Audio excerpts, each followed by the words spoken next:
Hello नमस्कार। मैं Sumit Mishra advocate अपने यूट्यूब चैनल सुमित लाहब में आप सभी का हार्दिक स्वागत करता हूं। तो दोस्तों, आज हम जानेंगे अनलॉफुल असेंबली के बारे में, यानी विद विरुद्ध जमाव। यानी 5 व्यक्तियों का अगर होता है, यानी 5 व्यक्ति अगर एकत्रित होते हैं तो उस जमा को कब विद विरुद्ध यानी इलीगल कहा जाएगा, इसको हम जानेंगे। दोस्तों, जानने से पहले अगर आप लोगों ने हमारे यूट्यूब चैनल को सब्सक्राइब नहीं किया, लाइक नहीं किया, शेयर नहीं किया, तो प्लीज लाइक करें, सब्सक्राइब करें एंड शेयर करें। तो दोस्तों, अब हम जानते हैं अनलॉफुल असेंबली के बारे में। यानी अगर कोई जमाव जिसमें 5 या 5 से अधिक सदस्य हैं तो वह विद विरुद्ध जमाव तब कहलाएगा, इस चीज को हम जानेंगे। इसके बारे में हमारे आईपीसी यानी भारतीय दंड संहिता के धारा 141 में बताया गया है कि कोई जमाव यानी जिसमें 5 या 5 से अधिक व्यक्ति हैं वह विद विरुद्ध तब कहलाएगा। पहला कारण ये है, यानी अगर केंद्र सरकार, राज्य सरकार, संसद या विधानमंडल या किसी लोक सेवक जो अपना विधिपूर्वक कार्य कर रहा है, लीगल तरीके से अपना वर्क कर रहा है, उसको उस एकत्रित हुए जमाव अपने आपराधिक बल प्रदर्शन से या आपराधिक बल से उनको आतंकित करता है, परेशान करता है, तो वह जमाव अनलॉफुल असेंबली कहलाएगा। दूसरा कारण यह है, अगर वह जमाव कोई रिष्ट करता है, मिसचीफ करता है या फिर आपराधिक क्रिमिनल ट्रेसपॉस यानी आपराधिक अत्याचार करता है। यानी जो जमाव एकत्रित हुआ है, 5 या 5 से अधिक जो व्यक्ति है, अगर उनमें से कोई ऐसा अपराध करता है जो रिष्ट के श्रेणी में आता है या आपराधिक अत्याचार के श्रेणी में आता है, तो वह जमाव अनलॉफुल असेंबली कहलाएगा। थर्ड ये है, अगर कोई आदमी या कोई अगर ऐसा कोई लोक सेवक जो विधि के आधार पर कार्य कर रहा है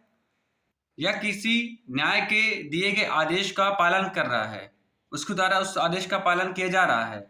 करवाया जा रहा है, अगर उसमें वह जमाव परेशान करता है, आतंकित करता है, प्रतिरोध करता है, तो वह जमाव अनलॉफुल असेंबली कहलाएगा। फिर कारण चौथा यह है कि अगर उस जमाव के द्वारा अपने आपराधिक बल के द्वारा या आपराधिक बल के प्रदर्शन के द्वारा किसी भी व्यक्ति की संपत्ति पर इलीगल तरीके से कब्जा पा लेना, किसी व्यक्ति को मार्ग जो होता है, रास्ता जो होता है, उसका उपभोग करने के अधिकार से वंचित कर देना, उसका रास्ता रोक देना, या फिर जो व्यक्ति जिसका जल का उपयोग करने का अधिकार है, उस जल का उपभोग करने के अधिकार से उसको वंचित कर देना, हटा देना, अगर ऐसा अपराध उस जमाव द्वारा किया जाता है तो वह अनलॉफुल असेंबली कहलाएगा, विध विरुद्ध जमाव कहलाएगा। 5वां कारण है,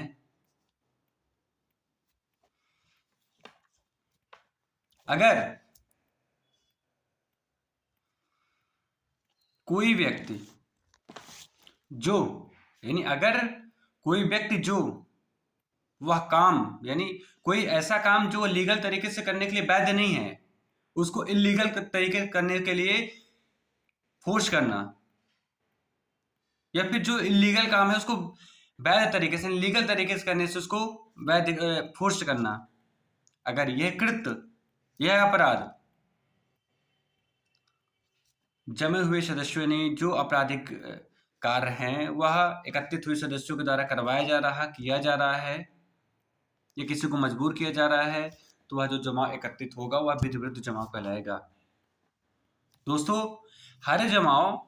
अनलॉफुल असेंबली नहीं होता,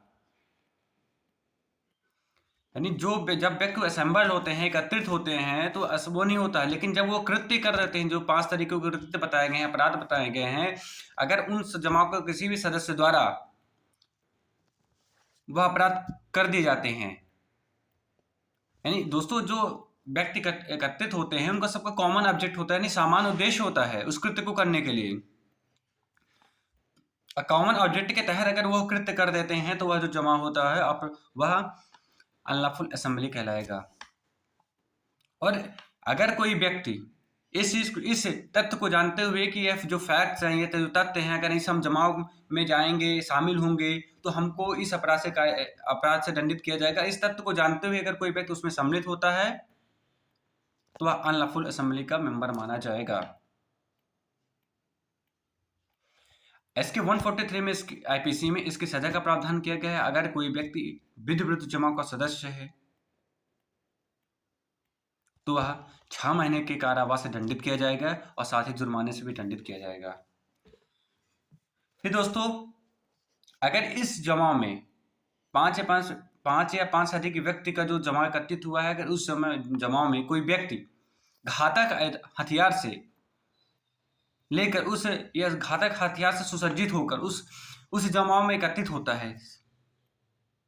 उस जमाव में का सदस्य बनता है और वह ऐसा अपराध लिया हुआ है जिसके आक्रमण से व्यक्ति की मृत्यु तक हो सकती है, तो उस व्यक्ति को या उस जमाव के प्रत्येक व्यक्ति को 2 वर्ष तक कारावास और जुर्माने से भी दंडित किया जा सकेगा। तो दोस्तों, आज हमने जाना अनलॉफुल असेंबली क्या है, कोई असेंबली को अनलॉफुल असेंबली क्यों कहते हैं और इसका पनिशमेंट क्या है। लीगल नॉलेज के अगले एपिसोड में हम दूसरे अपराध को लाएंगे और उनके पर जानेंगे उनका पनिशमेंट क्या है, उनका डिफिनीशन क्या है और वह कब कारित हुआ माना जाएगा। तब तक के लिए नमस्कार।